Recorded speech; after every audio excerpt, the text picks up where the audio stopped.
Catechism of the Catholic Faith, Part 1, the Profession of Faith following. Second, ways of coming to know God.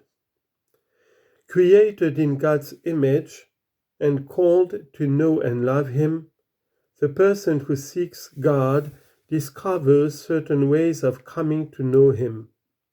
These are also called proofs for the existence of God, not in the sense of proofs in the natural sciences, but rather in the sense of converging and convincing arguments which allow us to attain certainty about the truth. These ways of approaching God from creation have a twofold point of departure: the physical world and the human person. The world, starting from movement, becoming, contingency, and the world's order and beauty, one can come to a knowledge of God as the origin and the end of the universe. As St. Paul says of the Gentiles, "For what can be known about God is plain to them, because God has shown it to them. Ever since the creation of the world, His invisible nature, namely His eternal power and deity, has been clearly perceived in the things that have been made."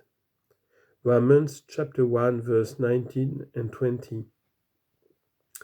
And St. Augustine issues this challenge, quote, "Question the beauty of the earth, question the beauty of the sea, question the beauty of the air distending and diffusing itself, question the beauty of the sky, question all these realities.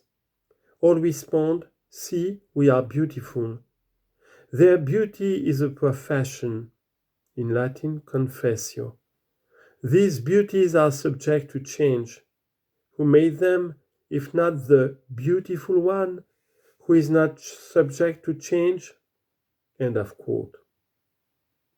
The human person, with his openness to truth and beauty, his sense of moral goodness, his freedom and the voice of his conscience, with his longings for the infinite and for happiness, man questions himself about God's existence.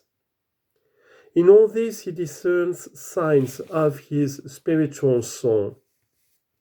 The soul, the seed of eternity we bear in ourselves, irreducible to the merely material, can have its origin only in God. The world and man attest that they contain within themselves neither their first principle nor their final end, but rather that they participate in being itself, which alone is without origin or end. Thus, in different ways, man can come to know that there exists a reality which is the first cause and final end of all things, a reality that everyone calls God, as said St. Thomas. Man's faculties make him capable of coming to a knowledge of the existence of a personal God.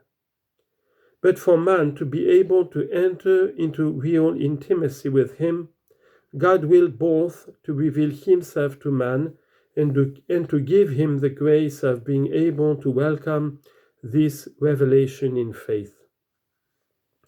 The proofs of God's existence, however, can predispose one to faith and help one to see that faith is not opposed to reason. 3. The knowledge of God according to the Church. Our Holy Mother, the Church, holds and teaches that God, the first principle and last end of all things, can be known with certainty from the created world by the natural light of human reason. Without this capacity, man would not be able to welcome God's revelation. Man has this capacity because he is created in the image of God. In the historical conditions in which he finds himself, however, man experiences many difficulties in coming to know God by the light of reason alone. Quote from Pius XII, Humani Generis. Though human reason is strictly speaking truly capable by its own natural power and light of attaining to a true and certain knowledge of the one personal God, who watches over and controls the world by his providence, and of the natural law written in our hearts by the Creator, yet there are many obstacles which prevent reason from the effective and fruitful use of this inborn faculty.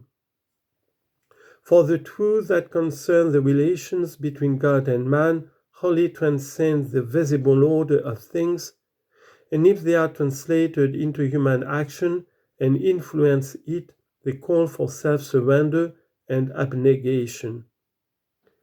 The human mind in its turn is hampered in the attaining of such truths, not only by the impact of the senses and the imagination, but also by disordered appetites, which are the consequences of original sin. So it happens that men in such matters easily persuade themselves that what they would not like to be true is false, or at least doubtful. End of quote of Humani Generis of Pius XII. This is why man stands in need of being enlightened by God's revelation, not only about those things that exceed his understanding, but also about those religious and moral truths which of themselves are not beyond the grasp of human reason, so that even in the present condition of the human race, they can be known by all men with ease, with firm certainty, and with no admixture of error.